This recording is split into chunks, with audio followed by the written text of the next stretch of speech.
about is Fulani Herdsmen. They have come to kill, to maim, because some of them carry most sophisticated weapons. Fulani Herdsmen, but Fulani Herdsmen do not exist in vacuum. They don't just come, wake up from Sokoto, from Katsina, from Maiduguri and say they must have carried survey. There must be an exchange of idea. There will be some erratic individual within the community that actually give them, that sold the entire community out for them to come and attack. So, my people, more insights about Fulani Herdsmen killing in Ebonyi State. Before I allow you guys to watch the full video, because I believe that this man here spoke the minds of many Nigerians, just take a look at some headlines. So here, this one said, amid raising killings, Ebonyi State government splashes 8.3 billion naira on purchase of official vehicles. My people, can you just imagine? Like, the most important thing in Nigeria right now is for Nigeria government to invest more on how to tackle insecurity. But these people care less because the life of ordinary Nigerians do not matter to them. So as you can see what they're investing their money into. So another one said, we alerted Ebonyi governor 4 days before the deadly herdsmen attack, says Ohaneze Youth Council. This is very true because the video I posted earlier where one of the residents narrated what happened, they said that even before the attack, that Nigerian soldiers, promised them that they should not, leave their community, that everything is okay, that they are protected. But immediately these people left, Fulani Herdsmen strike. So this to show you that any one of us, we are just on our own. If you are still looking up to Nigeria government to protect you, then you are dreaming. And also, this is the reason why most of the people are giving this governor woto, because they are aware that something like this will definitely happen. They even alerted them 4 days before this attack. Then what did they do to prevent this, my people? And now he's telling these people not to revenge, so that Fulani herdsmen, they will come back and fight them again. Wonder shall never end, my people. It's been in the news. There's been several reports of a recent attack on the people of Amagu, Amauke, and Umunesha villages in Nkalaha community in Ishielu local government area of Ebonyi State in Nigeria by the suspected Fulani herdsmen. Even though the security agencies have said that they were investigating the incident, the death toll has risen to 15, while many people are still declared missing in the community. The suspected armed herdsmen on Sunday invaded the community, killing at least 10 persons and burning houses, but the recent report indicated that more bodies have been recovered in the bush, while many natives were still missing in the villages. Recent development says that the deputy governor of the state, Princess Patricia Obila, who visited the community, gave the community, the security agencies, 24 hours ultimatum to ensure that they fish out the suspected killers who killed 15 innocent citizens in 3 villages of the Nkalaha community.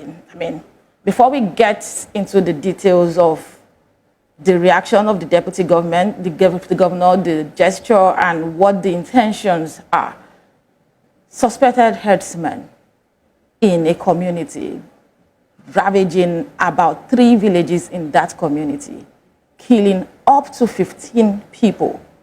And this happened on Sunday. This is over 48 hours already, and it's still the news of people being missing, people dead, and not even one indication as to possibilities of having suspects in this killing.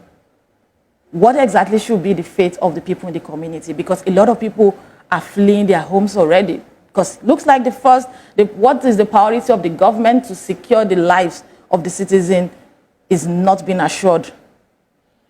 Thank you very much for that very exciting, your presentation, and also with a view to unravel the mystery. Let's truth be told, the issue of farmer herders clash is a national menace that has thrown the entire nation into a state of quagmire and also comatose. And it seems now that they are being overprotective in their act. Suffice to say now that we've gone through a lot of issues concerning farmer herders clash, issue of having ranch, a lot of, and recently we have a Ministry of Livestock, which is to deal with the issues. That tells you now that they've shown some preeminence in the way to do because of the kind of how they've been backed, the kind of audacity with which they use, which means throughout all the operation, none of them has been caught. None of them have been prosecuted. Of the quantum killing that spanned over a long years, none of them have been prosecuted. We only hear they were captured. At the end of the day, they were released because of politicking. So, to the best of my knowledge, it's nothing new. It's ravaging the entire nation. Suffice to say, if you look at the North Central, it's been completely married, the Ebonyi State, but there is a connotation in the undertone in it, the ethnic clashes. There is a recent survey I did in my place as a community leader, because the issue is now a national menace. But let us now come and have a clear understanding.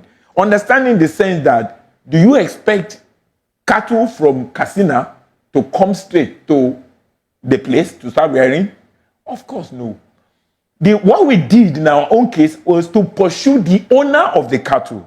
We now realize that most of the cattle that are in the south belongs to southerners. They don't belong to the northerners because it's a lucrative trade. So you find out that for people to have the audacity to come into a community and start, wanton killing, there must be a kind of communal effort backing to do such a thing. How come they know the place? How come they know the house to do? So are you suggesting that this is beyond someone in business trying to rear their cattle? It goes beyond. It's just like when you say Boko Haram, when you say Lakurawa. It's a surface thing. It's a coloring effect. The undertone is exploitation of mineral resources. It's the same thing that we're having. The issue of farmer-ethnic clash has a lot of ethnic clashes, ethnic connotation in it. You find out that at the end of the day, two communities were involved. Ishi people, which are peace-loving people, they've not reacted, and also the F-Night, which is Ephraim community, the community where the attack emanated from. You will see now that it is a condition of ethnic clashes. It's as to a kind of revenge mission. If you say revenge mission, you are still not addressing the issue as people suggesting that these were Fulani herdsmen. Hold on. This happened in the southeast. Hold on. Ebonyi State. It is farmer herders class. It's Fulani herdsmen. I'm saying now that Fulani herdsmen does not exist in a vacuum. They ride on what we call special purpose vehicle. It is Fulani herdsman. That is the coloration. That is the idea that was sold to people that came to attack. Is that not so? But beyond that, they say if there's no smoke, there will not be fire. I'm now saying now that let's come to a point of reason. Point of reason is that you expect Fulani herdsman to come from Katsina, from Maiduguri, and come and start killing people. The major issue is that what really resulted into this issue were IPOB members in the forest that they killed in their ravaging the forest, and through that they now migrate to the community. That shows now that there must be a kind of inroad into it. Farmer said that these Fulani herdsmen don't just come and ravage. So are there some sort of mercenaries? Oh yeah, the machinery and incursion is through the community. Some errand from rascal within the community. Let me tell you, if you don't know how the setup is, you can't come and say you want to leave. You must have interacted with somebody. Somebody you must, and many a time now, they pay some ransom to this indigent. If there is no hole in the wall, toad cannot just enter. Is that not so? The ravaging we're talking about is Fulani herdsmen. They have come to kill, to maim, because some of them carry more sophisticated weapons. I'm saying now that they ride on what we call special purpose vehicle. How did they come into it, to community? I said this study was unraveled into where we had a similar case in Ogun State. We were saying they come to destroy a crop. We now carry out the due diligence to understand that they didn't just come. They must have been there on a survey. They must have been there getting to know some few people. Oh, okay, let me cut you there. Every day if you say that they must have been there to get some survey, agent that means that there is a possibility of this people being Fulani herdsmen. They are Fulani herdsmen. I'm saying they are Fulani herdsmen. So you're saying that they're working hand in hand with some radical community member. Get the opportunity. So what will have been the interest? What will have been the purpose for? Thank you so much. For most of the cattle we are talking about belong to the indigenous of the southeast people. They don't belong to the north. Can we imagine if you put a thinking cap, will somebody just carry his own cattle from Katsina, from Maiduguri straight to Katsina? traversing a lorry. Most of these cattle belong to those. We actually trace our own. Similar case occurred in Abeokuta. In Professor that caused a kind of volabalo within Professor Shoyinka. They actually traced to understand that the owner of the cattle that were roaming about, they belong to the south, to the people in the indigenous. So what we're saying, it is a farmer headers class, Fulani herdsmen, but Fulani herdsmen do not exist in vacuum. They don't just come, wake up from Sokoto, from Katsina, from Maiduguri and say they must have carried survey. There must be an exchange of idea. There will be some erratic individual within the community that actually give them, that sold the entire community out for them to come and attack. How come they came as at that time? You understand? To start killing. How come they came? They were specific in what they're doing. How come they say when they came to attack, a lot of people went to them, and some of them were in the bush to attack? How come? How come you have such an organized crime, killing people, wanton destruction of life and property? Okay, you think that it's a well-planned attack? It's a orchestrated attack. Well-planned, orchestrated. And it is a farmer headers class. The idea is to maim, to kill, and to dominate the place. Suffice to say, there were compromises. We are talking about all these areas are interior rural area. There is no mutual. Something like this happened in Owo. Okay. Where we had people invade our town some years back and killed people. And there were allegations that, oh, Fulani herdsmen have gotten into the southwest and all of that. Would you say that that was well orchestrated too? It was well orchestrated. At the end of the day, most of the people are within the south. Some of them come some of them from Kwara, some of them from Owo itself. What I'm saying is, it's a criminal gang. And criminal comprises of a lot of people who are gang members. I'm saying now that the community members are involved. The Fulani men don't act in isolation. They are well orchestrated. The idea is to want to dominate any area they will have a green vegetation.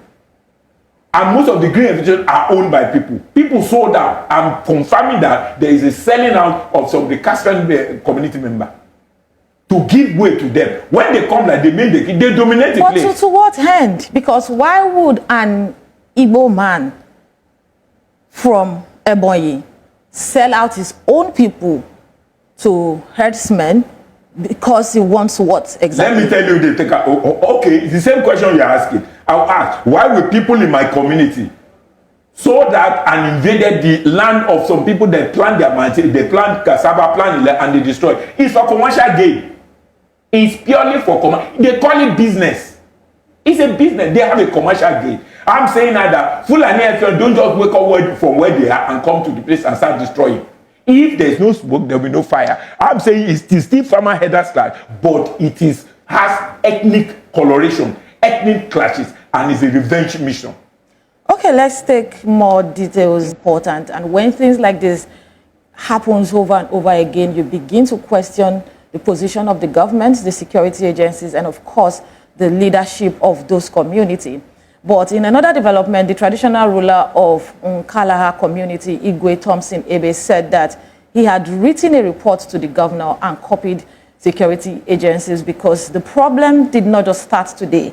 He said that this problem started on January 20th till 31st of January. So these are heavy allegations for a community leader to have suspected that something was wrong and written to the governor of the state.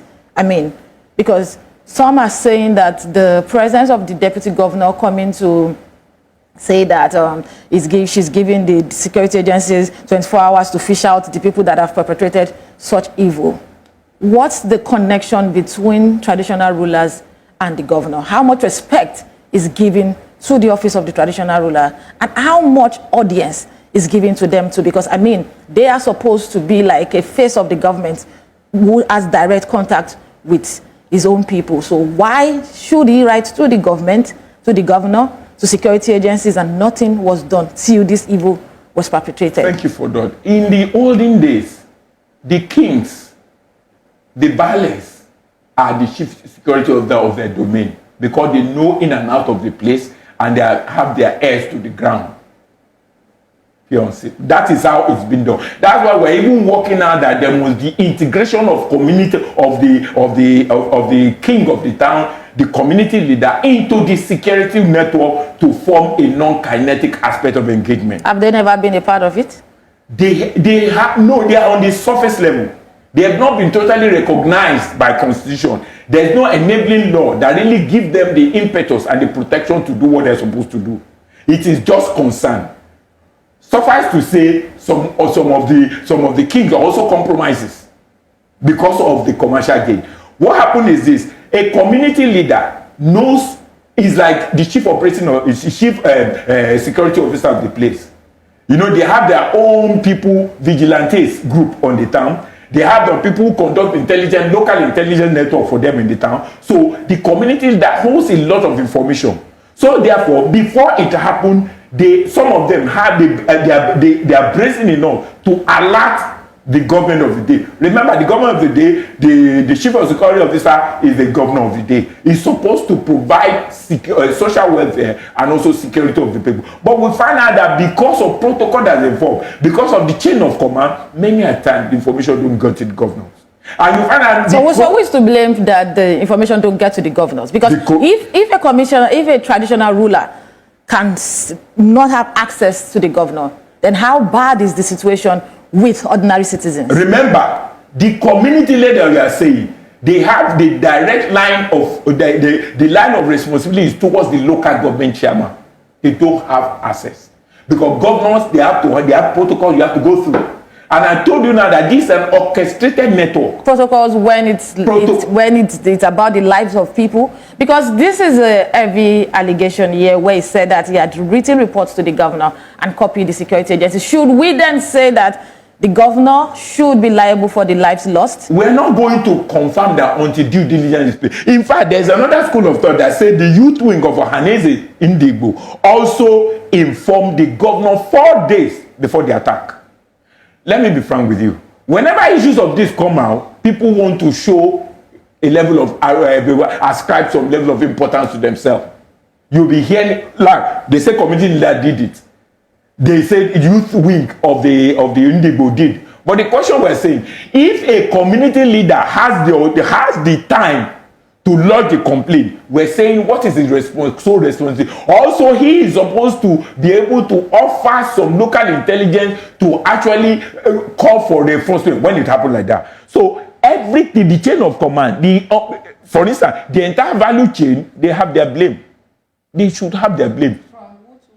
From the community leader, from the village clans, from the local government, before it gets to the state government. All of them there's lab. Incidentally, you find out that most of these areas we're talking about are remote areas that has no road. Accessing it has been the problem. Even the military surveillance network also have the same problem because they will say the roads are not good and to have access is a lot of problem. And many of these people, the people we're talking about, the Fulani Herdsmen Kpai, there's a lot of heavy intelligence on what they do. Entire Southwest, entire Nigeria have been surveyed. So this is quite embarrassing if we agree that these herdsmen have high intelligence. Should it be bigger than what our security agencies have? Let me be frank with you. I've told you, it's their criminal gang. They've conducted so. Do you even know that some of them, they hold phone, they communicate with them, they have a network? They communicate as far back to high and mighty. Suffice to say, during the time of Goodluck Jonathan, he apparently came publicly that there are some people who are herdsmen, Fulani herdsmen in this cabinet. What happened as at that time? Every successive government, they give them preeminence. For instance, the Fulani herdsmen, they have their association are very strong. In fact, they have a political heavyweight in determining what will happen. They are, they are revered. I am saying now that for the time they've been killing, maiming, had there been any prosecution? Had any of them gone to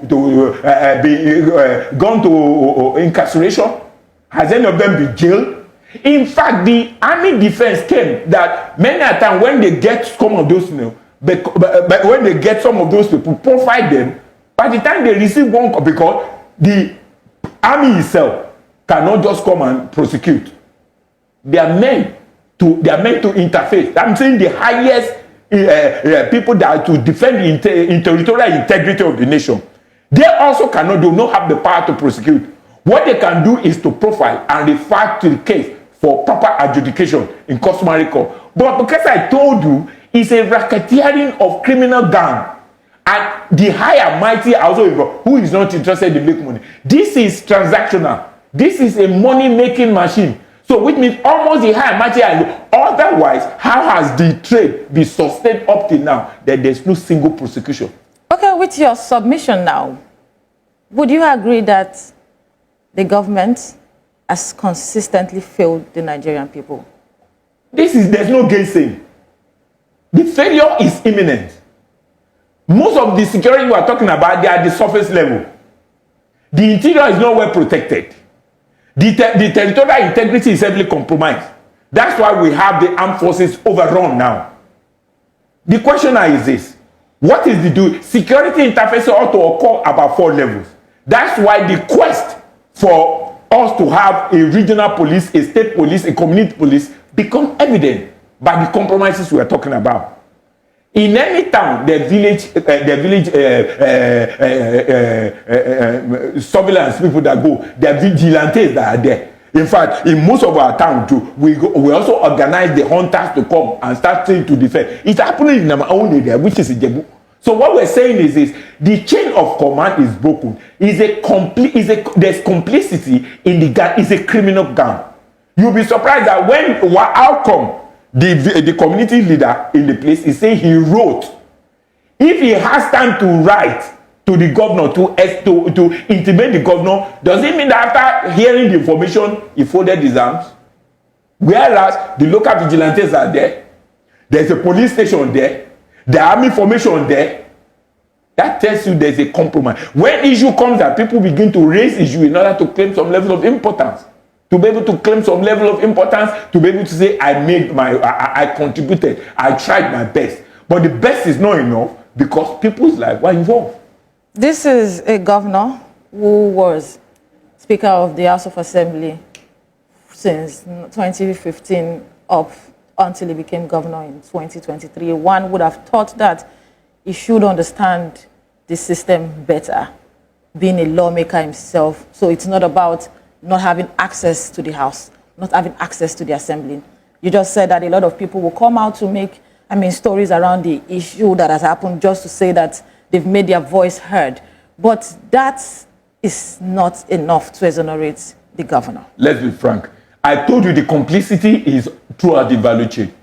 Everybody is complicit until they proved otherwise. Even at that, the governor is the #1 citizen of that state. I said everybody in the value chain. If you say value chain, it means the chief security officer, there's a complicity in the unit. The commissioner in charge of security, there's a complicity. Even the entire security interfaces. Because here we say crocodile fight, clinical fight, almost there's complicity. For instance, if you don't lower the edge, can serpent bite? No. Until we begin to probe, we begin to see who actually lowered the edge. So how does this probe happen when the whole system feels like it's been infiltrated? Let me be frank with you. How do we move on from here? Most of the probe, they are surface probe. You will agree with me, even some of the politicians you are saying, they are only politicians in the glass house.